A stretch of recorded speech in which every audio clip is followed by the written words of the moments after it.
Let's welcome to the Jaguar Journal, my man, and the top guy in charge, Mr. John Grant. Good morning, John.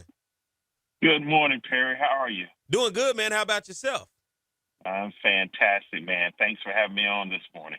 Glad to have you. And as we look back into this previous week, of course, we had MEAC SWAC press conference on Thursday, and we had the SWAC media day on Wednesday. But nonetheless, you're getting everybody ready the day after the SWAC media day, prepared for the big game between the SWAC and the MEAC and the MEAC SWAC Challenge, man.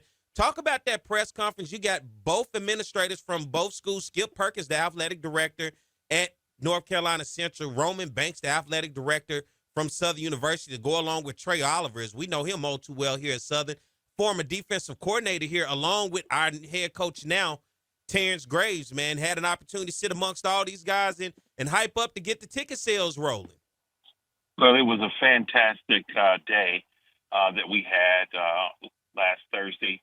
And, you know, it's always great to hear from both of those outstanding coaches. And it was even more spectacular that we had Jay Walker moderating it for us. And, you know, as he says often, he's a football guy.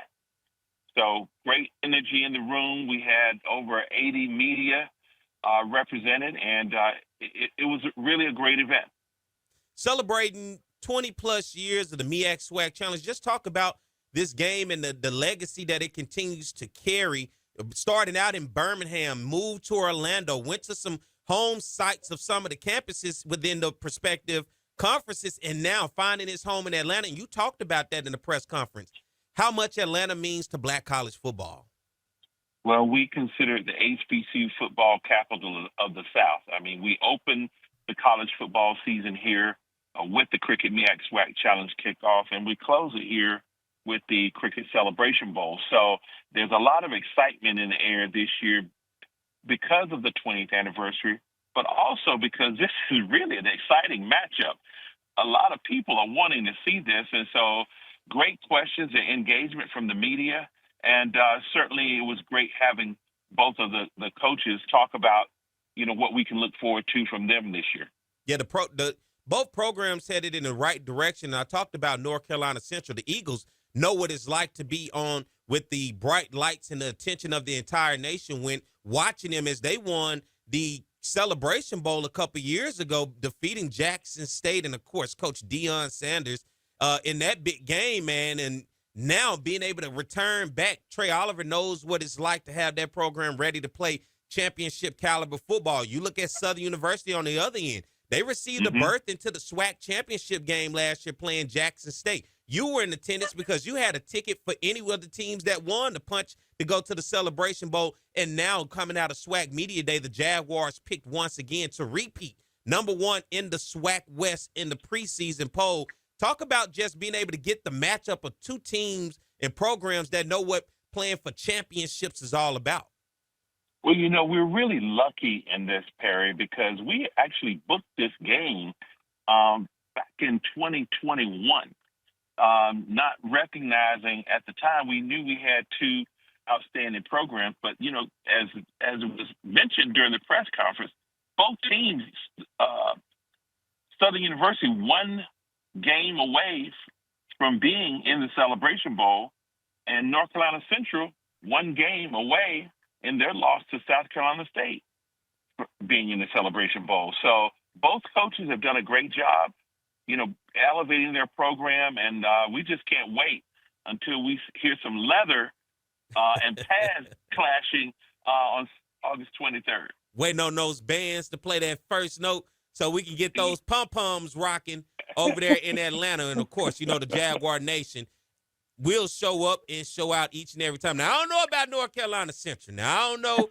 if they travel like the Jaguar Nation, but everybody knows when you put Southern in a big game, expect a lot of eyes to be watching at home and a lot of fans to show up because the fans support our team here at Southern University. And speaking about supporting our teams, let's look at the game itself. The attraction that it's going to bring to the city of Atlanta and the partnership that we have with both schools heading into this game. What is the magnitude and what does this do for both programs and both conferences being able to market in the city of Atlanta?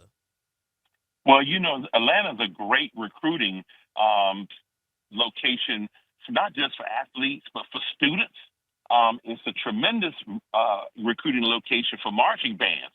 And so having the human jukebox here, as well as the marching band from North Carolina Central, is going to be great for both of those programs. And it's going to be great for the universities who are looking for, top caliber students as well.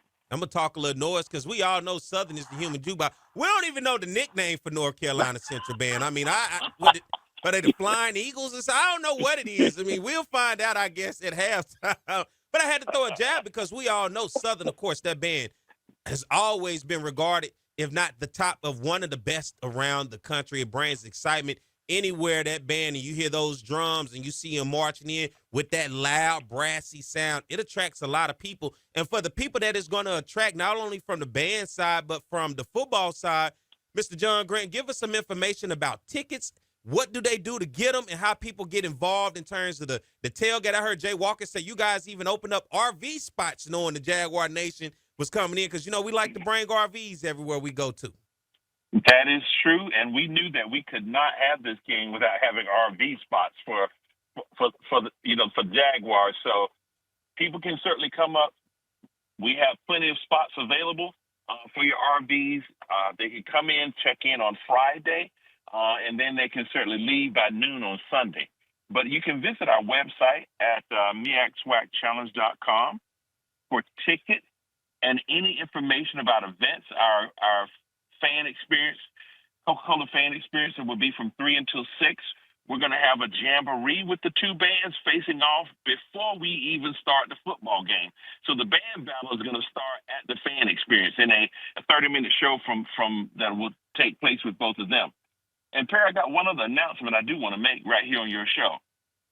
Because not only are we starting the football season, but the band of the year begins in August as well. The track to get to Atlanta for the band of the year in the national championship, and we can announce with you that Red Lobster has signed a multi-year agreement to be the title sponsor of the Red Lobster Band of the Year, which is our national championship for HBCU marching bands at both the Division I and Division II level.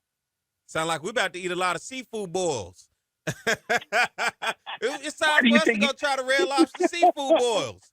Why do you think you've been seeing a lot of spots on the air? They're coming, and I'll tell you, I've tried it, and it is outstanding. I'm gonna tell you my favorite thing. I used to love Red Lobster back in the day. Those biscuits and shrimp scampi. Listen, man, I don't know what they put in that shrimp scampi sauce, but I pour it on anything over there. So it's good to have Red Lobster as the sponsor, Cricket as the sponsor, and talk about the importance of the partnership to have those big brands associating themselves with HBCUs and Cricket and Red Lobster. Well, it's critically important, and I think it certainly demonstrates the value that these companies see in what HBCUs provide not just from a fan and alumni base, but certainly is really important in terms of the quality of potential employees that these institutions turn out. So I think that's a clear reflection there from all of them, because I was great to see what the SWAC is doing down at their media day and the number of companies that are supporting them as well.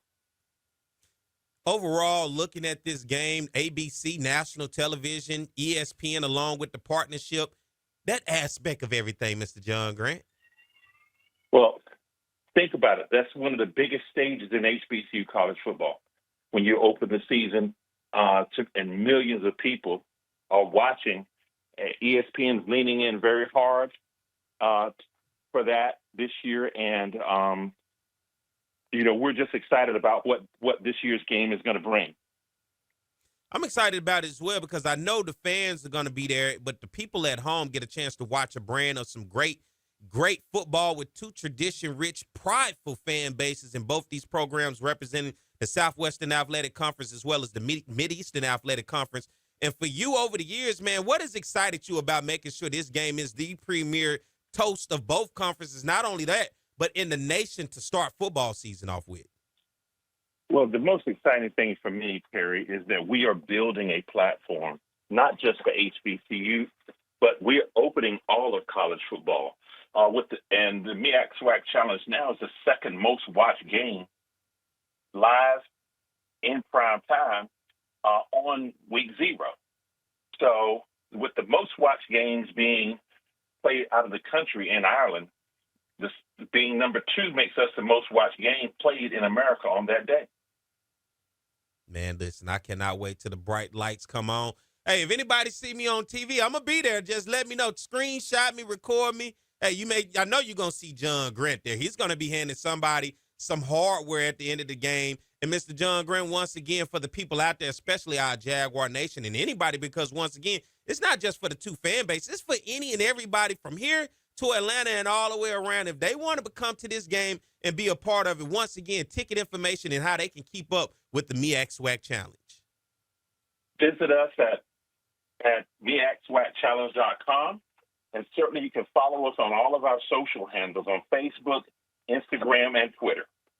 Mr. John Grant, man, I appreciate you for coming on this morning, man, and taking the time. Great press conference, and I know how passionate you are to continue to see the legacy of HBCUs represented in the spotlight for the entire nation to see. Thank you for all that you do and continue to put us in the spotlight and making that work for our HBCUs across the nation. Perry, I want to thank you, man, because you have been very generous to us, bringing us on to let us make sure we get the message out. And it's programs like yours that keep the lights on for us and kept the lights on when no one else really was. And so my thank you goes to you and all your colleagues for all that you do to help us. We're going to keep this train rolling, baby, because we're going to have boots on the ground in Atlanta, all right? We're going to be out there with our pom-poms and our, gold and blue. We're going to be ready, Mr. John Grant. I love it, brother. Can't wait to see you, too. Yes, sir, man. We'll have you on as we get closer and closer to the game. That's the voice of John Grant, the executive director of the MEAC SWAC Challenge and the Celebration Bowl.